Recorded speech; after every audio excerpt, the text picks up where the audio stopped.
রাগ উঠলেই মুখ ফসকে গালি দিয়ে ফেলছেন, অথবা ধরুন কোনো অপ্রত্যাশিত ঘটনায় চমকে উঠলেন আর মুখ থেকে অনিচ্ছাকৃতভাবেই বেরিয়ে এলো গালি।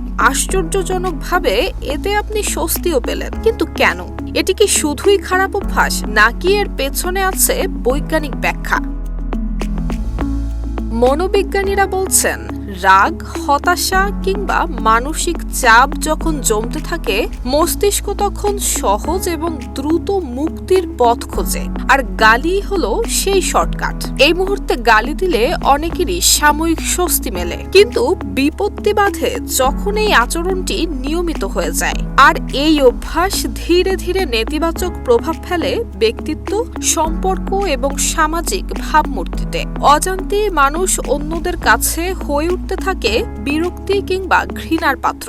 নায়াসিনামাইড ও স্যালিসাইলিক সমৃদ্ধ লিলি ফেস ওয়াশ, যা ফেসের ডেড স্কিন সেল দূর করে দেয় দ্বিগুণ ফাস্টার ব্রাইটেনিং। তাহলে এ থেকে বাঁচার উপায় কি? প্রথম ধাপ হলো সচেতনতা। কখন কোন পরিস্থিতিতে গালি বেশি আসে তা খেয়াল করা।